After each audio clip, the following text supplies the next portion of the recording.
Hi, everybody. This is Kay the Reader, and I'm here with Summer Reed's Romance and Kelly from Kells is Booked Up, or Kelly Kale. What's your new name, Kelly? What am I? Today I am Kelly Kells, the Bronx for life, like Fergus. There we go. And welcome to Black Readers Con. We are so happy to have all of you here this evening. Black Readers Con was put together by a couple of people who felt like, readers need to be acknowledged as much as authors in this book space. And so the leadership of Black Men Read and Mocha Girls Read got together and they formed Black Readers Con. And there are a host of people who love Black Readers Con, are following Black Readers Con on Instagram, Twitter, TikTok, and here on Facebook. And we are so glad that you're with us here today. Black Readers Con will have a conference in New York and virtually on October 28th through the 30th. We hope that you're going to be able to join. And I'm just so happy to have Summer and Kelly here with me. So, Summer, tell us a little bit about yourself so that, we could get started. I want to make sure people know who you are, where you're from, that kind of thing. Okay, well, I'm Summer. I am from LA by way of Chicago. I am an avid romance reader as of the last 3 years or so. And I'm Summer Reads Romance on Instagram and on Facebook. And actually, and on YouTube, but I haven't. That's in the process. But yeah. Hey, DL. Hey, Raymond. And go ahead. Okay, and so I just I stumbled onto Black romance and romance in general, and fell in love with it. It was like a great escape for when you need a break, and I just haven't stopped since. I probably listen to about a book a day. Wow, that's good. So, Kelly, give us a brief introduction of who you are. I basically never stay home, but on social media, I am at Kells is Booked Up. I am part of the executive committee planning Black Readers Con from 2021 and now 2022. I'm actually currently where are we? We're in Tucson. We're at a book festival, the Tucson Festival of Books, and all things bookish that I do. And we don't stay home. Did I mention that yet? We don't stay home. That's basically me. Okay. Well, I'm Kay the Reader on Instagram, and I have a YouTube channel as well. And just proud to be a part of the Black Readers Con family. We have, like I mentioned before, a large following and a large group of family who are also having great events throughout social media for Black Readers Con on Mondays at 8 p.m. Eastern. You can visit Twitter Spaces, where we'll be talking about books and our love of books. And for the month of March, talking about books set in or written by authors from New York. On Wednesday nights on Instagram, we have the Battle of the Boroughs. And let me tell you, it was a great battle on this past Wednesday with Manhattan and Brooklyn. So if you missed that, you need to go back and watch that battle on the Black Readers Con page on Instagram. Follow BRC also on Twitter. On TikTok. So we're covering social media. You can find us, join in, make sure to interact, share your love of books with everyone who joins the lives, whether it be authors who join sometimes, but this really is about the readers. Our focus is on you, the reader. So we're going to get started right into our topic for tonight, which is romance. And who better to have talk about romance than Kelly and Summer? So let's start with you, Kelly. We're going to talk about New York a little bit. So first of all, you live in the Bronx. You live in Staten Island, but you're from the Bronx, right? So, what do you find is different about the reading community in which you've been a part of in the different cities? Like, do you find more bookstores with things that you love in Bronx or in Staten Island? Staten Island is trash, but I have a place in the Bronx and in Staten Island. Um, Mostly in Staten Island, but I do have a place in the Bronx. I will Mhm. always rep the Bronx. So I know somebody from Black Readers Con and Instagram was trying to convince me to do Staten Island for Battle of the Boroughs. No, never, ever, ever, ever. Repping the Bronx forever. The the bookstores in Staten Island suck. Staten Island's racist. Staten Island is Mm. mafia town. Like, yes, it's like suburban New York City. The parking is good, and yeah. So, what are some of your favorite bookstores in the Bronx? There we go. Better question. The Lit Bar, which is now the only physical bookstore in the Bronx. There was a Barnes and Noble that was in Co-op City, but they closed it a few years ago, which left the Bronx without a bookstore. And then the proprietress of the Lit Bar, Santos, something Santos. I forgot if I'm forgetting her first name. She did kind of like a crowdfunding, I think, and then she opened up Mhm. the Lit Bar in the South Bronx. And now there is Bronx Bound Books, which is they basically they have a bus and they sell books out of the bus and they travel throughout the Bronx selling books. And there is the Bronx is Reading, which is the Bronx Book Festival. So they do the Bronx Book Festival every year, except for last year. I think it might have been virtual or not at all because of the pandemic. But they've had Nick Stone, they've had Judge Sonia Sotomayor because she's from the Bronx, BX, and the proprietress of the Bronx is Reading and the creator of the Bronx Book Festival. She is in the process of trying to build a brick and mortar store Mm. as well as Bronx Bound Books, which is the mobile site. So the Bronx is Reading does a book club every month. They host the Bronx Book Festival, which is huge and it's usually held by Fordham University campus. And so those are three major players in the Bronx that sell books. That's great. And I know that you rack up when you go, for sure. Before Gotta I ask support. before I ask your next question, I want to take time to acknowledge the viewers who have come in. Dr. Ray, glad to have you here. Author DL, my sister Tammy, thank you, Tammy, for joining. Kay Sharon Wrights, and a host of others who have joined the room since we started. Thank you for coming and spending time with Black Readers Con this evening. I'm here with Kelly Kales, The Bronx for Life Lycurgus, and Summer Reads Romance. And our topic tonight is romance books that are set in New York or written by authors that are from or live in New York. Kelly was just sharing with us some of the Black-owned bookstores or some of her favorite bookstores in the Bronx. Thank you, Kelly. I also want to ask you, because right now, as we speak, you are at a book festival and you were just in line for a book signing. So have you been to, and I know this is probably a crazy question to be asking you, have you been to a lot of author signings in New York? In New York, you know what?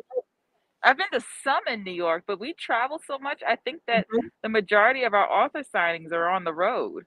Oh, I wow. have, yeah, I've been to a few in New York, and when BookCon and Book Expo were a thing, that's in New York. So I've been to that. But a lot of what we've gone to has been out of state or out of city because we travel a lot. So not so many in New York. That's surprising. I thought you were going to say, oh, yeah, I've been to this many and met all No. these authors. So, what New York authors that you can think of have you met going to different signings?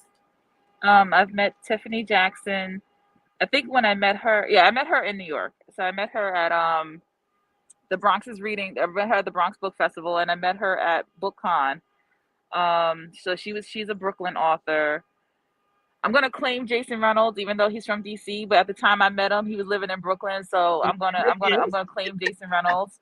Okay. He was also supposed to be Anthony's mentor at when he got into school in Massachusetts, but he switched and went to Columbia because they offered more money.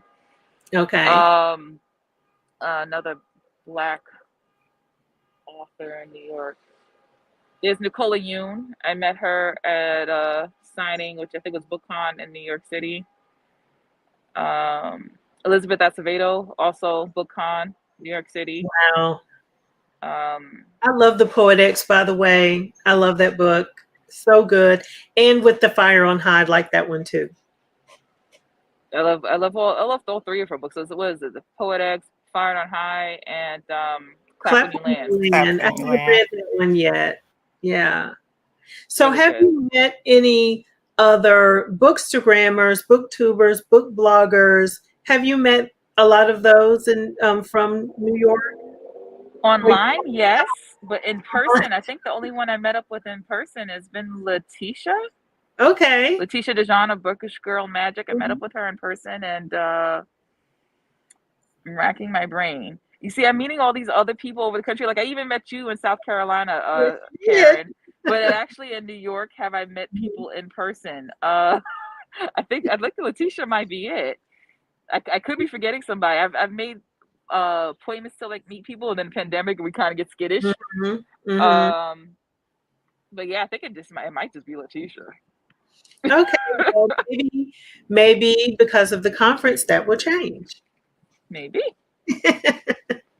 Okay, Kat, let's move to Summer. Summer, I'm going to ask you a few questions if you don't mind. Oh, In talking about reading, when did you fall in love with reading, Summer?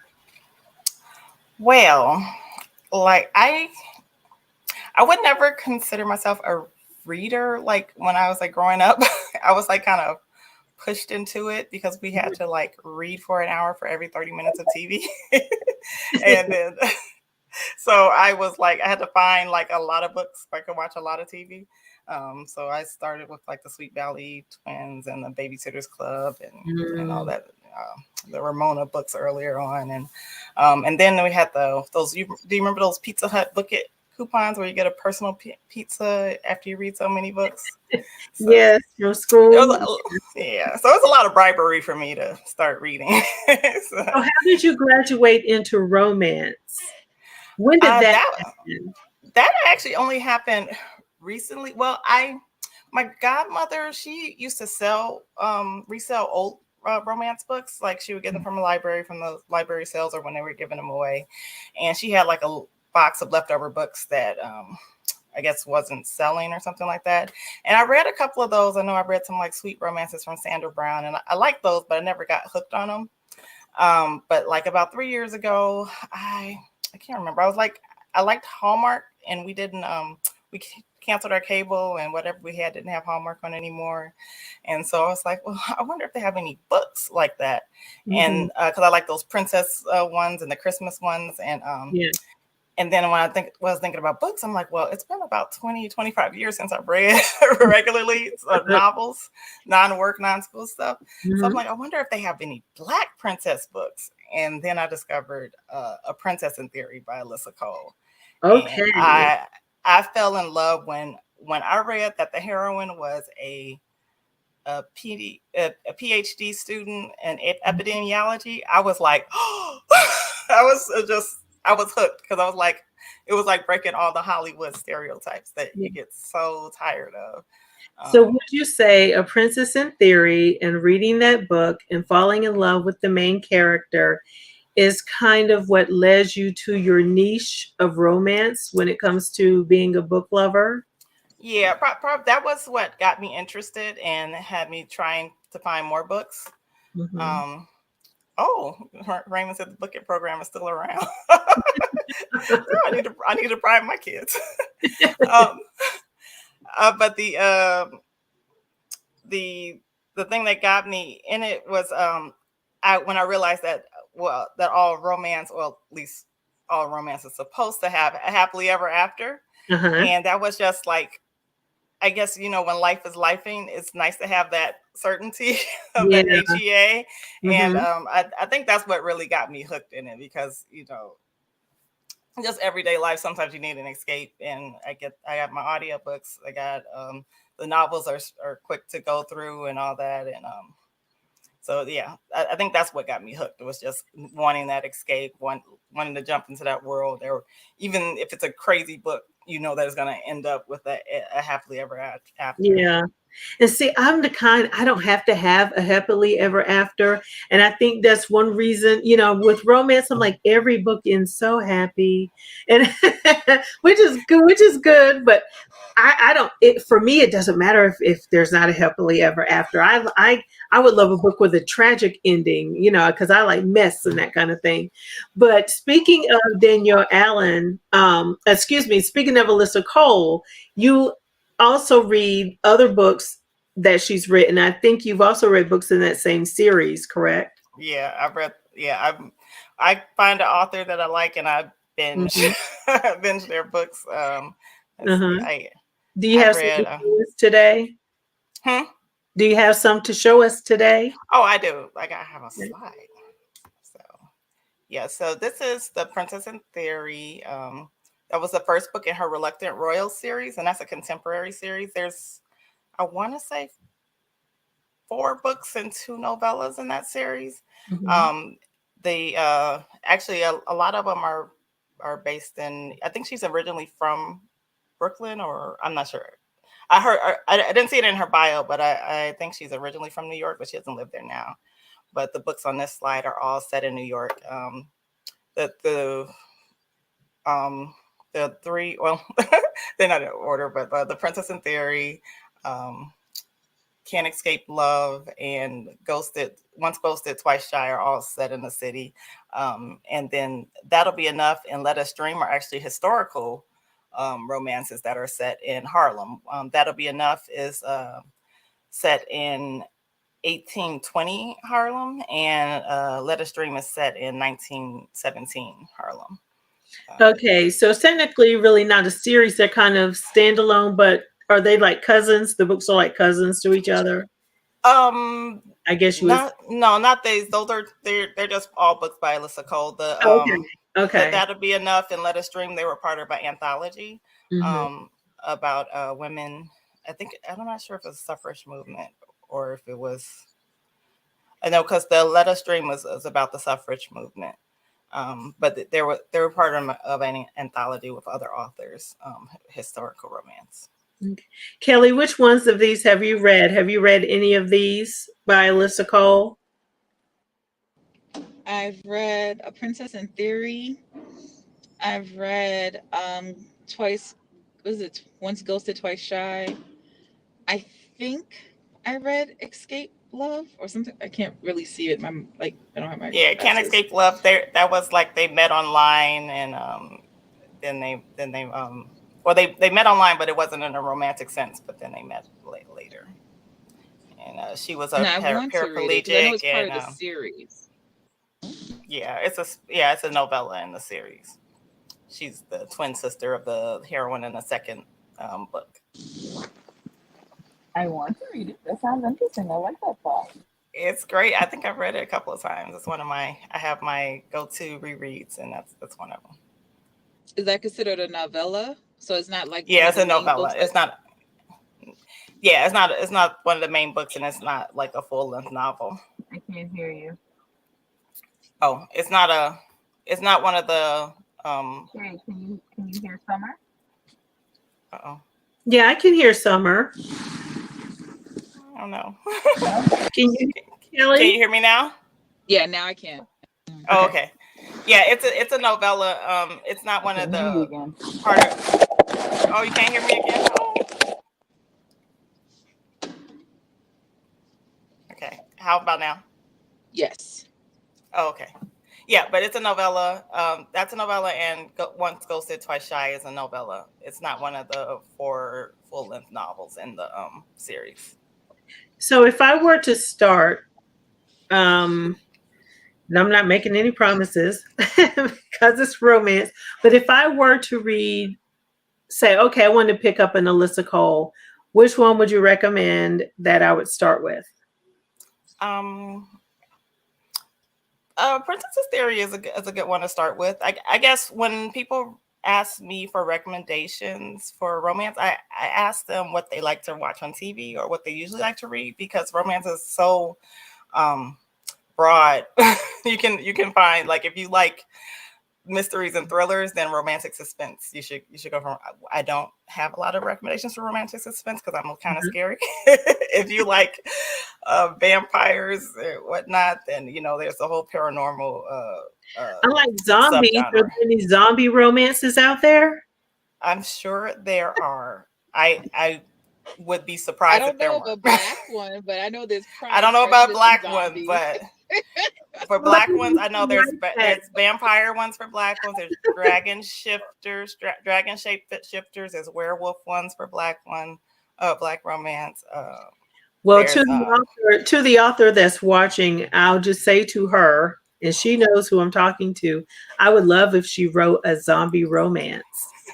yes, we need more in the paranormal romance for black. Well, we have some. I want them more and on audiobook. If we're putting our wish list out there.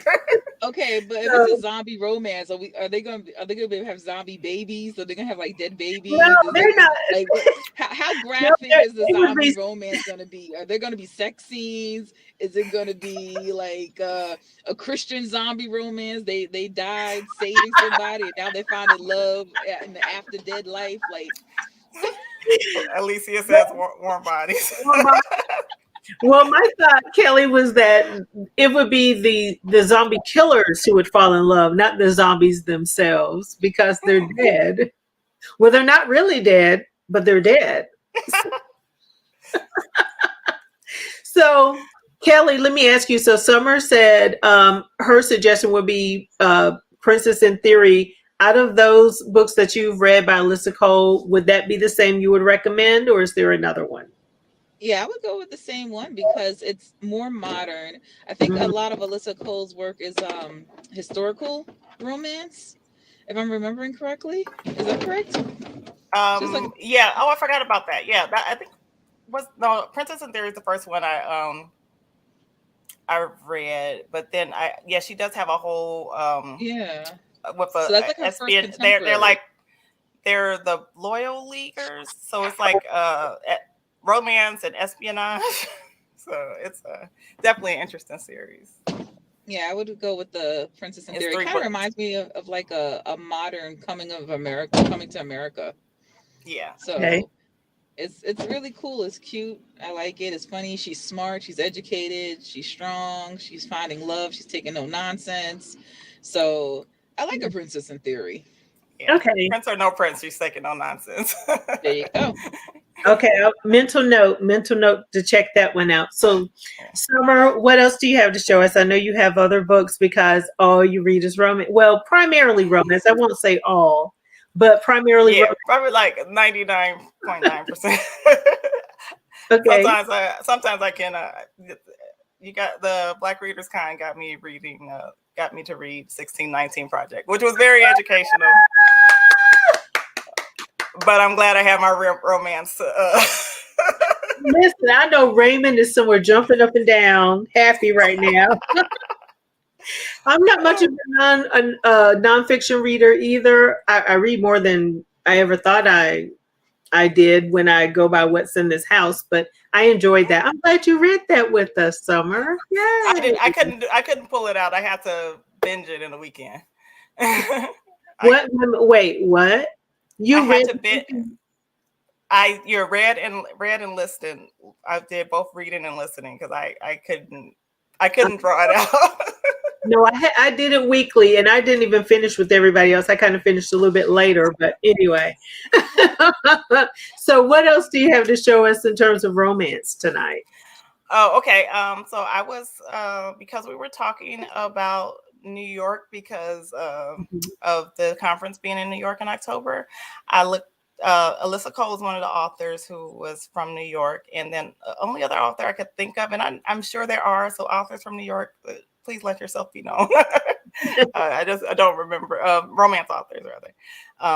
Tia Williams was the first person who came to mind because she lives in New York, and all 3 of her books are set in New York. I didn't read Accidental Diva yet, but The Perfect Find I've read at least two or three times. That's like a favorite. It'll be a Netflix series with Netflix movie, I think, with Gabrielle Union. Okay. And then 7 Days in June. I want to say she's on the New York Times bestseller list for this. It came out, I think, last year. But I did read 7 Days in June, and I liked it. I have The Perfect Find on my Kindle. It's been sitting there for quite some time, along with a lot of other books. I haven't read that one yet, so maybe I need to get to that one before the movie. oh yeah, that would be good. And DL is the one who recommended Tia Williams, The Perfect Find, and so anything that DL recommends now, I'm like, yes, let me go get that because it took me like a year to read it. Have you read it? Was so it's a reverse age gap, and it was so fun because she's like a 40-year-old trying to go back into the workforce, who working with all these younger people who know all about the pop culture, and she has to like catch up, and you know, she used to know everything. But yeah, it was fun. It was fun. There was, I don't want to spoil it, but there were some other surprises that were really made that book. It was just a fun read. It was a great ending. I want to read it. It's been on my TBR. I also heard don't people say that they read it but didn't think it was a romance, but found out it was a romance after they read it? I think I've heard that Perfect about Find. Really? No, the 7 Days in June. Oh, yeah. Okay. That was my case. I didn't really think of it as romance. I thought, you know, contemporary fiction. And it's still, to me, I mean, I guess the line is blurry on that one. In my mind, it could be either, but it really did have a lot of romantic elements to it. But I thought the book was good. It was well written. It was different. You know, the book, for those who don't know, it is about an author, well, actually two authors, and their toxic but loving relationship. Yeah, they met as teenagers.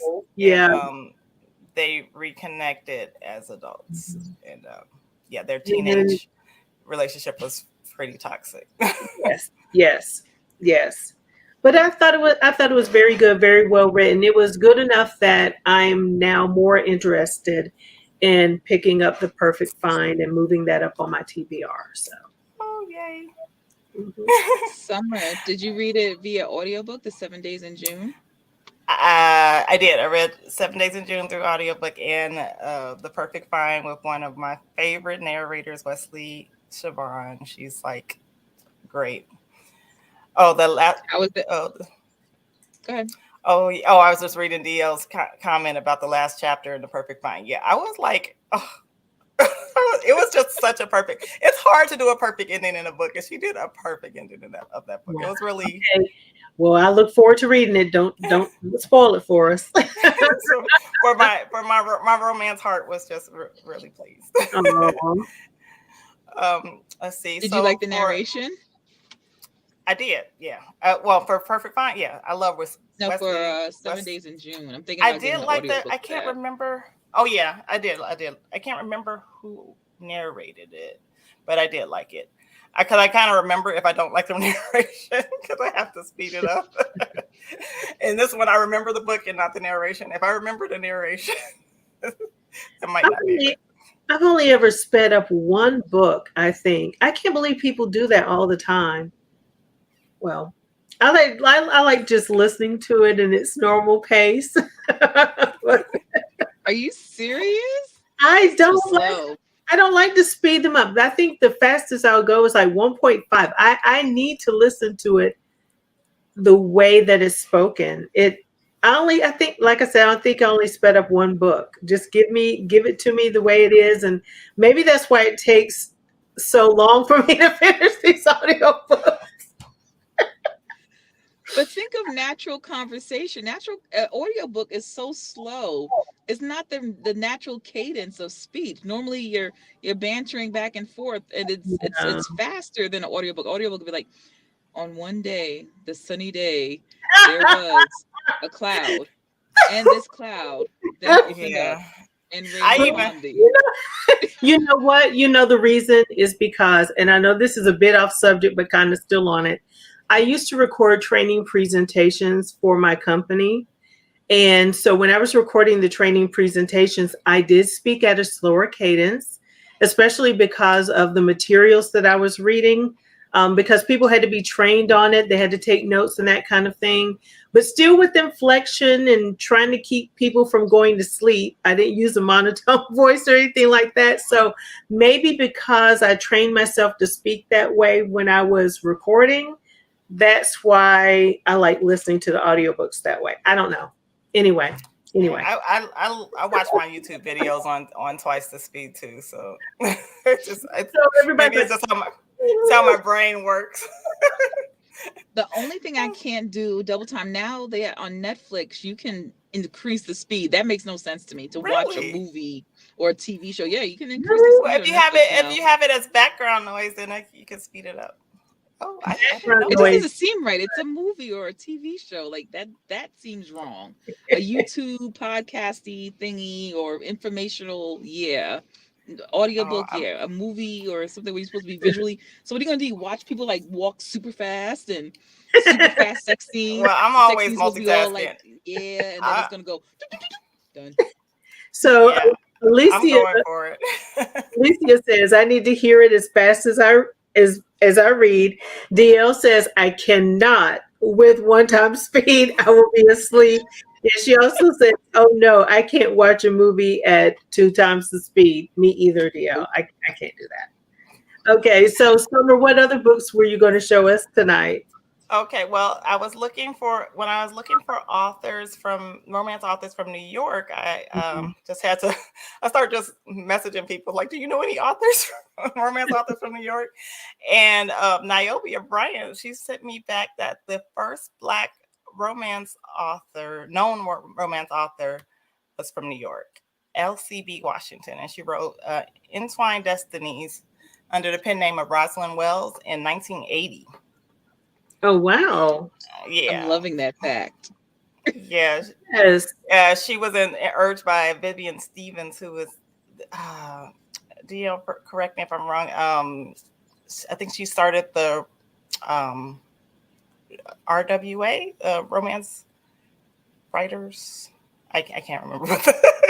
But yeah, she was instrumental in getting Black people on the romance page. And also the first Black Harlequin author is from New York, Sandra Kitt. I have read Sandra Kitt. So, woo. Yeah, so this is her first book in 1984, Adam and Eva, Romance Writers of America. Thank you, Dia. And she just had a book that came out last year called Winner Takes All. So I'm adding those to my her first book is on ebook on Kindle. I think Kindle Unlimited. So I'm going to try that. I could not find the Entwined. I couldn't find Entwined Destinies, but if I find that, I want to read that just so I can. I had one of her books. I wonder if I still have it. I don't know. Okay, Sandra, you have so many books in the house, you don't know what you have. D.L. White approves Sandra Kitt, so I will be moving that up my my TBR, my to be read list. Okay, so those are the people from New York, and then I was looking for books who were set in New York, and I went through, of course, my fave authors. And Danielle Allen is an indie author who is one of my auto buy authors. If she's coming out with something, I'm going to read it because I know I'm going to love it.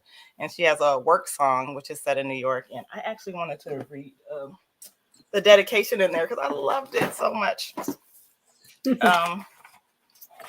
If you ever let someone else's standard of beauty dictate how you feel about yourself, this is dedicated to you. Beauty doesn't have a size. Beauty doesn't have a skin color. Beauty doesn't have a hair type. Beauty doesn't look just one certain way. Beauty originates from within and emanates from the love you have for yourself. So love yourself. Take care of yourself because you are beautiful, and don't let anyone tell you otherwise. Oh, so, that is nice. I like that. And that's how she signed it too. So, oh. But I love this book, and I haven't read Love Discovered in New York, so that obviously is added to my my list too. Another author Can I do an autobiography. honorable mention for Daniel Allen? It's not New Oh York yeah, go based, for it. but Oh Sweatpants yeah. Season. Oh Sweatpants Season. yeah, Sweatpants Season. that's a good book. Actually, my Gotta throw favorite that book out by there. her is the second book. Well, I don't know if it's a series, but they're related. Cuffing Season. It's a slow burn, so all the intimate parts are towards the end, but it's just such a great love story. She just writes really, really great love stories. And another thing about Danielle Allen is it's not a New York fact, but she has about 4 books that are based on Edgar Allan Poe poems, and I didn't know how anybody could turn an Edgar Allan Poe poem into a romance, but she did it 4 times. Like The Raven, Nevermore is a romance book. Nevermore is a romance book. A Telltale, I think it's called. A Telltale Heart. Yeah, and Telltale then Heart. she did. And she did the one Edgar Allan Poe story that always stuck in my mind is dang it, I can't remember the name of the book, but the was it the cast of Amontadillo? She did a book called The I Cast. can't say that word. Yeah. You interviewed her on that book, didn't you? Didn't you interview her on the I cast? did interview her. I actually wanted to have a series where I go through the poems and the readings and then go through the books. But I haven't gotten to that yet. Maybe that'll be our next month for my book club. Yeah, but yeah, I loved how she did that, her take on it. I like retellings anyway, so it was so that's one thing about Danielle Allen is you should check out. So Mostly modern. all of hers are contemporary, yeah. Okay. All right, yeah. Another author. So many romance authors write historical fiction, so I was just wondering. Okay. Yeah, there's not as many Black historical fiction authors. I mean, there's Beverly Jenkins, so yeah, she takes care of everybody else. But there are a few, but not nearly as many as there are non-Black. Okay. You're forgetting Vanessa Riley. Yes, Vanessa Riley. Yes, I got my. I think Alyssa Cole also does historical fiction. Who else does Vanessa? I'm forgetting. This we got some, not as many as we need, but we got some. Yeah, we do. And Alyssa Cole, yeah, and Piper Hughley, and I know there's some other names I'm missing for historical romance. So another person is Farrah Rashan, and I love Farrah Rashan. I love this series. This is one of her. I don't know if this was the first series I read by her. It's called the New York Sabres series. It's a sports romance, fictional football team set in New York. And I wish this was on audiobook so I could listen to it over again. But yeah, she also has the Holmes Family series, which I love. And she has her new series. I can't remember the name of it, but it's gotten a lot of press. Kelly, do you remember? Say that one more time. The name of you talking about the Boyfriend Project? The Boyfriend Project, yeah. The first book is The Boyfriend Project. The second one is The Dating Playbook. And I think the third one comes out this summer. Right. It comes out in August, yeah. And what did you all think about those books? Have you read? Those I like are good. The second one even more than the first. Like it's really, she has 3 strong. It's 3 strong women friends. They're all professionals. They're really close friends. They became close friends because of like a trash man. So the series is like it's really, really good, and they're all career women, and they're all supporting each other, and there's no drama with them. I love that aspect of it, and it's the second one's even I love the first one, and actually I love the second one even more. So I'm expecting even more fire from the third one. But the Boyfriend Project series is bomb. So if you haven't read it, it's not based in New York. I forget where it's based, but I think Austin, Texas. Austin. I think so. It's really, really good. Farrah Rashan is doing a thing. The Hookup Plan. Yeah, okay, that's the it's got more of a women's Thank you. fiction feel, but it still has the romance. Her Holmes Family series, I think it was like 9 books, and the way she ended that series, the last book, the way she ended the series, it was, I think, just so complete. And sometimes books leave you wanting more, but that one is just like you felt like you were done with that one. So I really like Farrah Rashan, and anything she comes out with, I'm pretty confident that I'll be happy with. She has a large catalog. She has a very large catalog. She does. I don't know exactly how long she's been reading, but she does have a large catalog. And so she has easily over 30 books. I think she has easily over 30 books. Yeah, I'm okay. I never read.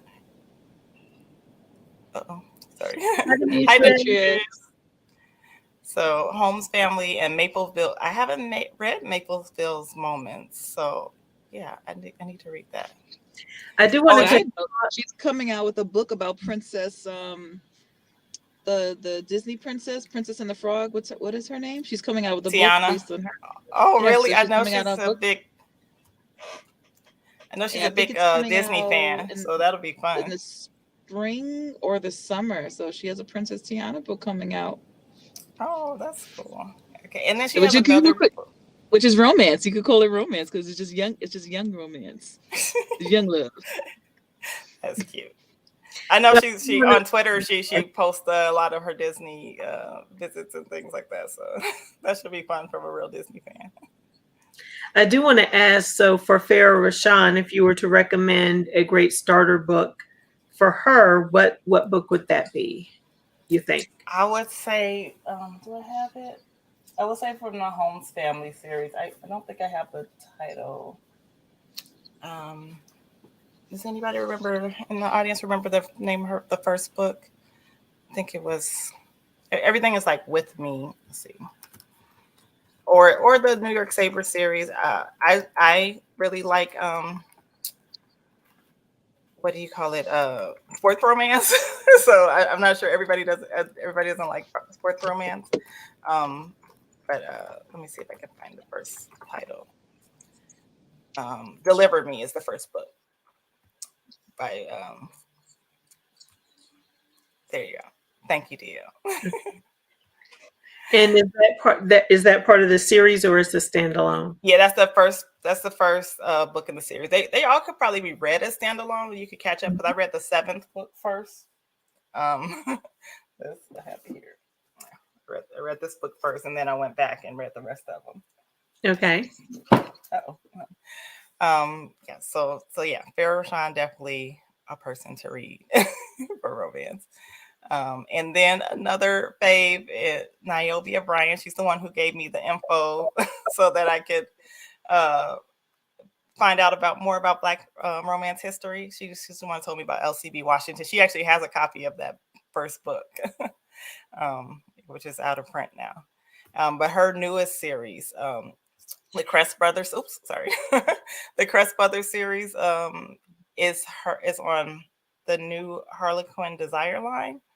And it will be 6 books, but the first 2 are out now, and the third one comes out in June, and the 4th one comes out in September.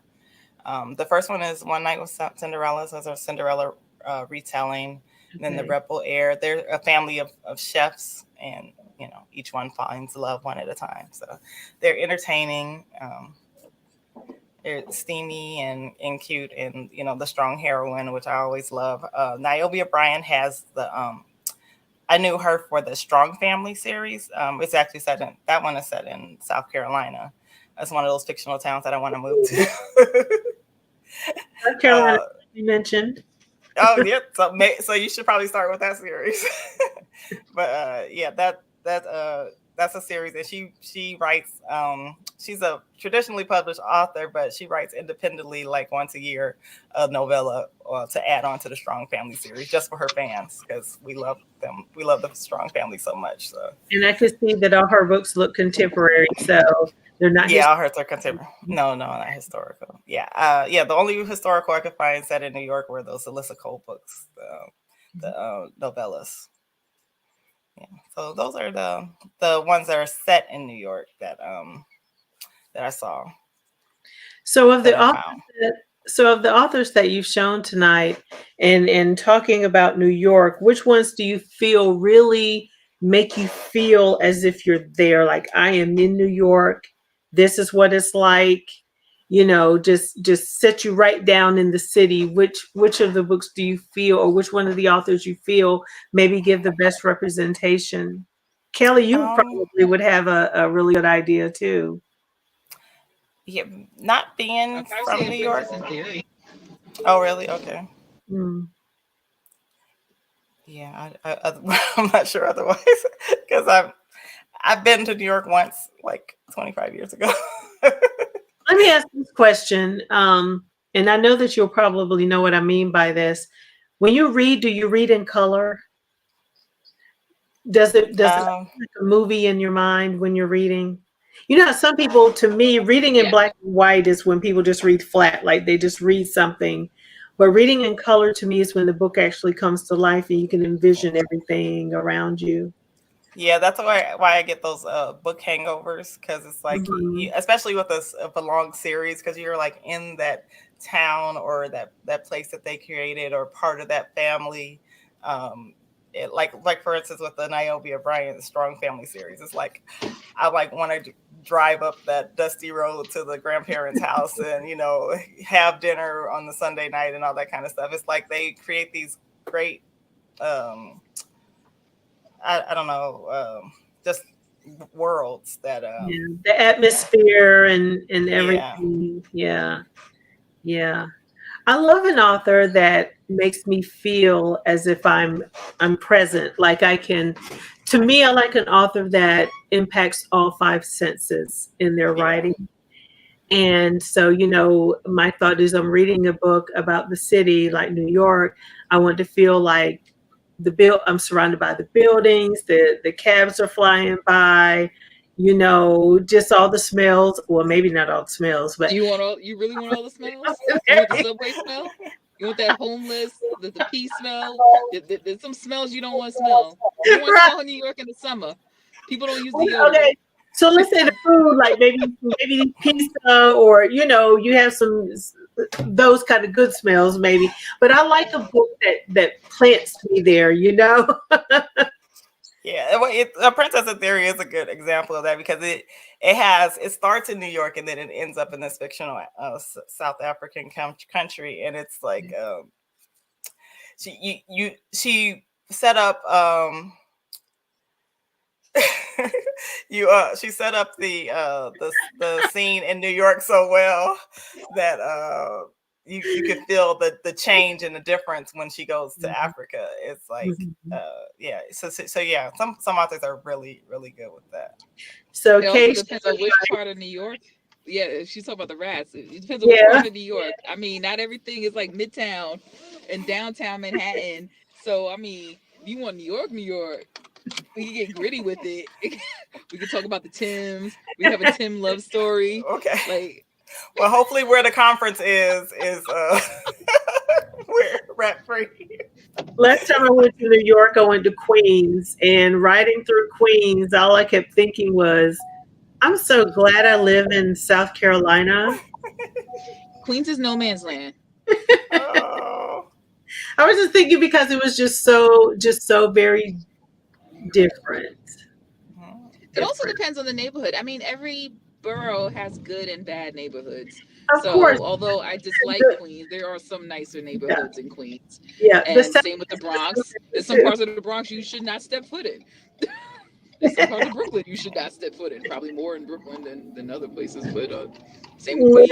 Even Listen, Manhattan. there's some places in South Carolina you better not set foot in either. well, one thing about It's dark. one thing I love about the setup, especially with Black authors, as a Black reader, is just some of the references. Like I know non-Black authors try to do that. I'd say they do the like racial checklist or the diversity checklist, but like it's so authentic with Black writers. Just the certain things that are at least in Black American culture, that like a lot of people know or grew up with, and the references and things like that. It just it feels like the book was written for you. Nice. I know DL has I can't remember what the exact like blurb she has at the end of her books, because it's written for with the Black vernacular. Maybe she can type it in. But she lets people know, like, this is written. She's not going to be explaining that people are wearing a silk scarf to bed, you know. Tell us in the comments, DL. Tell us. I just want to say randomly, we were supposed to be staying still in the car for this live. And I'm like, why are we moving? And Anthony said, we're going to Barnes and Noble. So this is like all booked out. Book festival, book live, and then Barnes and Noble. So it's all books. Oh, y'all cannot stay out of the bookstore. This one wasn't my idea. I was like, why is the car moving? I was like, where are we going? He's like, Barnes and Noble. I was like, oh. I have to grab a book. I know I have a DL book over here somewhere. I'm not sure what I did with them. I was pulling out books to show them off. Yeah, but that's one thing I just I think I like about having more Black romance now, because I hadn't read books I wasn't reading romance back in college and high school, but just having more books that are just not about race or not about the struggle and all that kind of stuff. It's just about a love story. It's about, there's a book by Christina C. Jones where it's a math teacher, and I think the heroine, she works in IT. You know, it's just like a regular story. I have said for so long, you know, do you remember when there was a point in time where almost every book I picked up, almost every book, the man was a millionaire. And I was so sick of reading about these millionaires. I was like, can I get a dude that works at the post office? I am so tired of every book talking about these millionaires. It's like, where did they come from? And, you know, I was just tired of it. I love my billionaire romances, though. I'm tired of not every book. Not every book. Yeah, not every book. But Niobe O'Brien actually has a series, which I wish got more pub. It was just so good. It's the Passion Grove series. And it's like a billionaire affair. Like every book has something about the billionaire. But not only the men are billionaires, the women are billionaires too. It's just a little different. Of course, it's. You know what I was thinking about? Can you guys hear me? Yeah. Yeah. I like the representation now. So I started reading romances, getting like the Harlequin books from the library as a kid, and it was always white. And I'm not really thinking anything of it because that's just what was there. Right. But then as an adult, I think one of my first Black romances might have been by Sheris Hodges. I'm sure I'm saying her name correctly. Yes. And I'm like, oh my God, I love this. I think it was something in Vegas, and I loved it. And then I started devouring more. So I'm like, this. I'm loving the representation in it, because when I started reading romance, I was like at 12, and I didn't see us. I didn't even know it was an option for it to see brown people in love. Give me a regular man, give him $1 million love. Yes. Can we have both? Yeah, I'll take both. I'll take both, and I'll take the werewolves and the paranormal and the. Anthony will tell you. Anthony will the tell you. Sci-fi. Ooh, just can't get enough. Is that Sheris? Yes. Nice. And just can't get enough, and this one is more than he can handle. Okay, that's one of the people I have to read. And here's this Sandra Kidd. I do still have it. Oh, look at that. Nice. And this I showed on another live. This one is Felicia Mason, Foolish Heart. And it's one of those BET romance books. And this one came out in 1998. I used to have a bunch of these. And this is one that's left out of, I donated them. And this is one that's left. So I do have a few romance books up in here. Yeah, and Sandra Kidd actually, I think, was one of the people that started the Arabesque line. Yes, I had about 30 of those Arabesque books, and I donated them all to the Literacy Association. A Black Billionaire Werewolf. Hey, I'm putting in all my romance novel orders to you, all of them. Wait a minute, I asked for the zombie first, DL. Who's gonna All write the of 'em. zombie? DL, are you gonna volunteer to write the zombie? She also put, Well, she we said, got just give me a regular dude. Can I have expensive taste. I like to shop for books. I A Well, can't regular, afford my how about this habit. deal? A regular dude who fights zombies, like a regular dude. He works at the post office. There's an apocalypse, and he's out there killing zombies. And he meets someone along the way. Maybe she's a hairdresser or something, or a bank teller or whatever. And they get together and kill zombies. There you go. There you go. I want him to have a actually, zombie cat so that he shows he has a sensitive side, but the cat is also a zombie. I want a zombie cat. well, yeah, there are books out there. We have to find them. They're not like advertised like some of the mainstream, but there's a lot out there, so we just gotta find them. I know. I think it's L.A. Banks. Let's take that word "not" out for DL. So DL says, "I am volunteering." Sorry. Okay. DL said, "How'd I get in it?"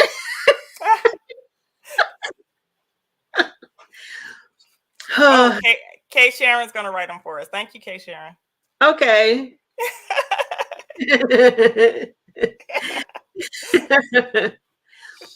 I'll You start have a it. problem with the I'll zombie start cat? Wait a writing. minute, why am I getting told goodnight? I think a zombie What? cat will show sensitivity.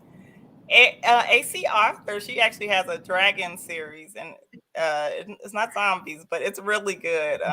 It's called the Legion series. I think the first one is called Awaken the Dragon. That's on audio and on ebook. But the books are out there. We gotta find them. There are people writing books about what is it?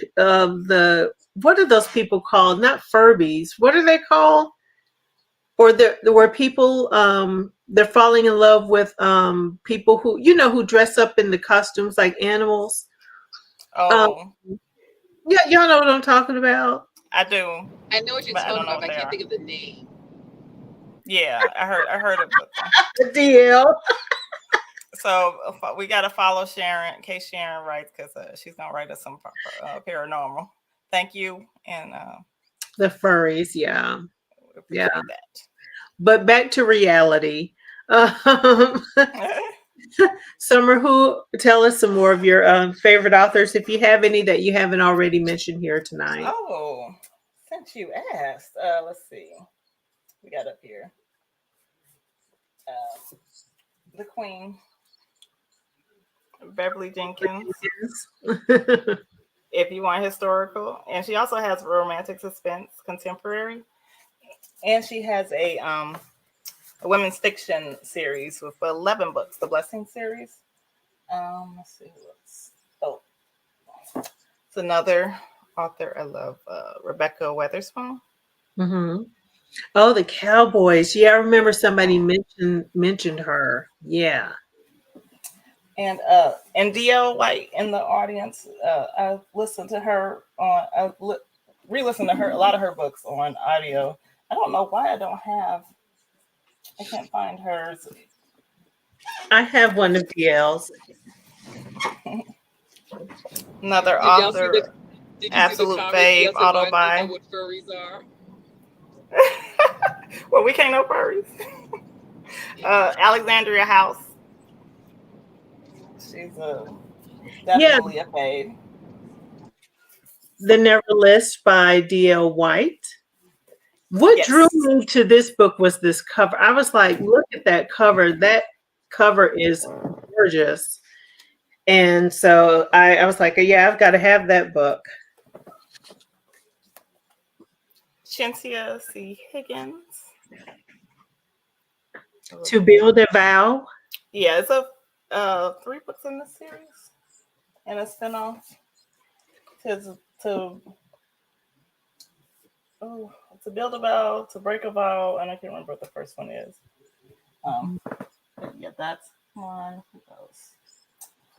Alexandria Warren.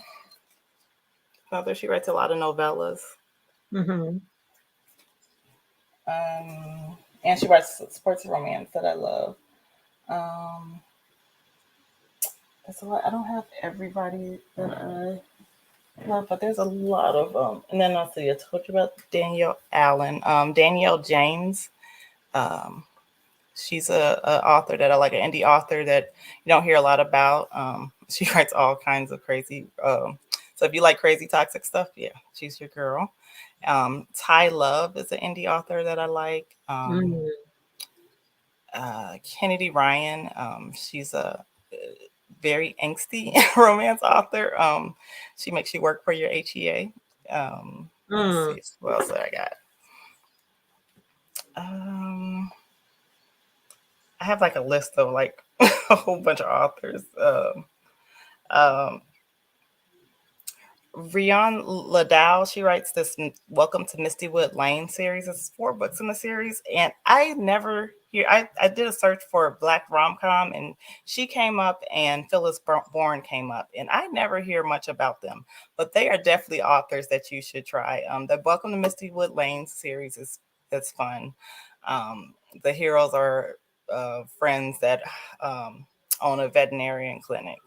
And the heroines are 3 sisters. And then there's Phyllis Bourne. She has a book called Between a Rock and a Hot Mess. And it is it's laugh out loud funny. So she's definitely one to, she's definitely one to try. She has another book called Feud that's funny. Christina C. Jones is another favorite. Yeah, I've heard her name a lot lately on IG.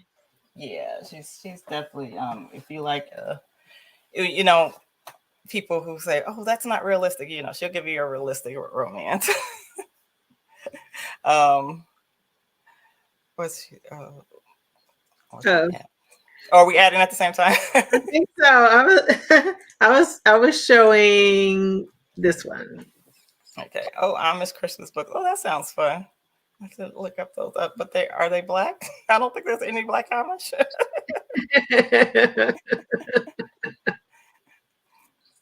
Yeah, Phyllis Bourne has this one called, I think it's called A Taste for Temptation, and it's about this woman who is trying to lose weight for her sister's wedding, and her next door neighbor is trying to win a chocolate making competition. So the chocolate smells are coming through. It's so funny. It's wow. Just she's so funny, and more people need to know about it. That's why I love that we're having this conference, because it's like more people.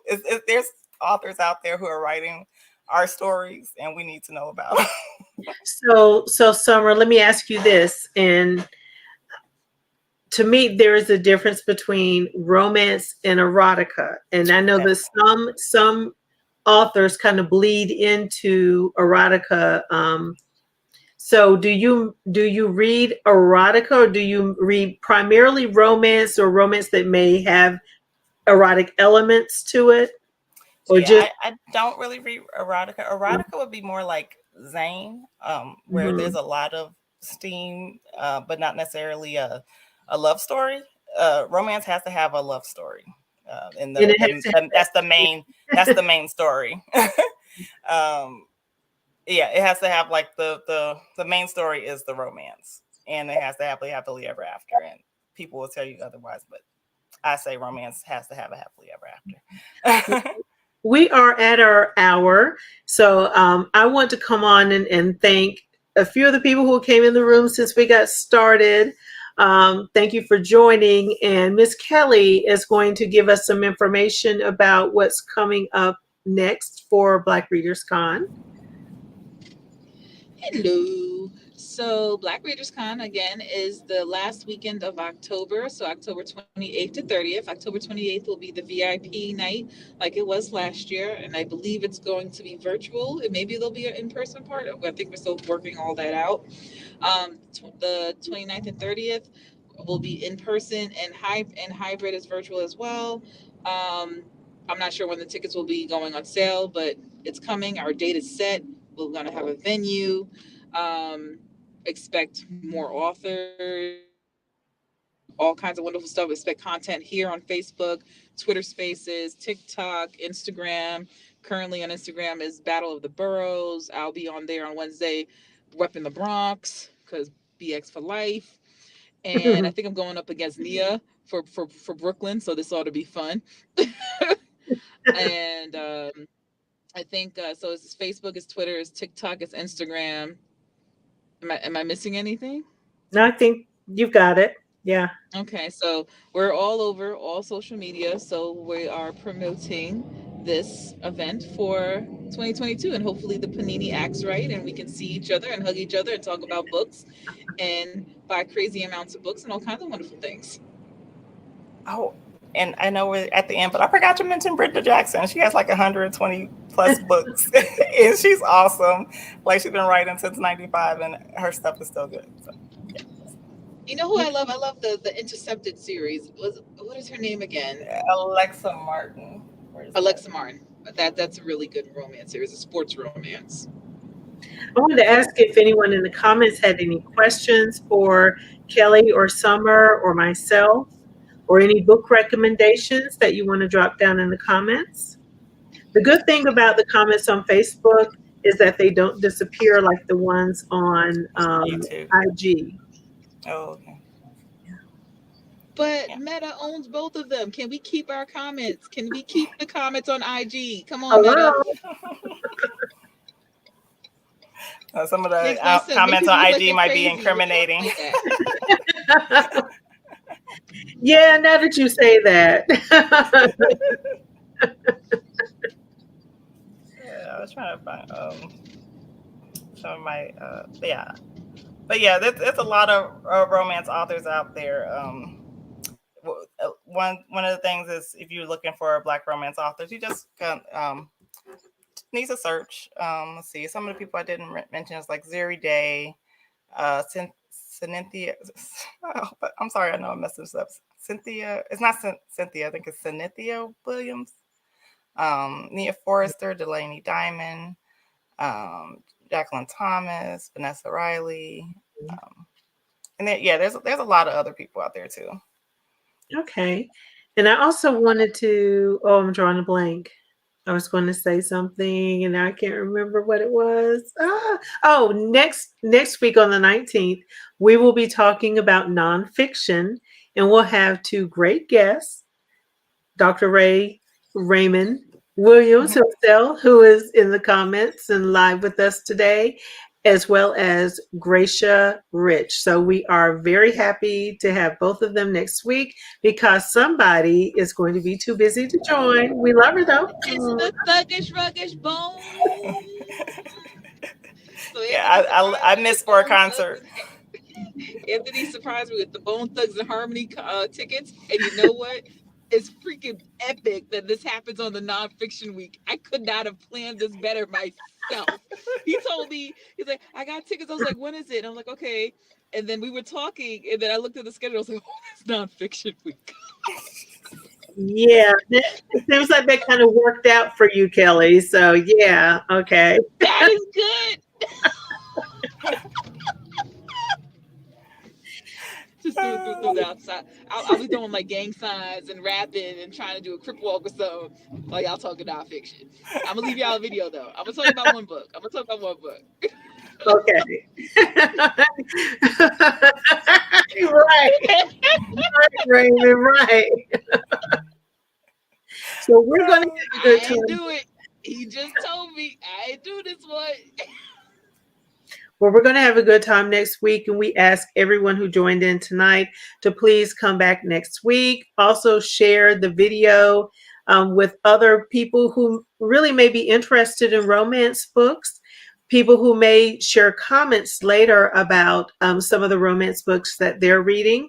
And we want to make sure that people do join on Monday for Twitter Spaces, Wednesday for IG for the Battle of the Boroughs, and then back here on next Saturday. If you are watching but you have not liked the Black Readers Con page, Please like the page, follow to get more information about the upcoming conference, like Black Readers Con on all forms of social media where they are present, including IG, TikTok, and Twitter.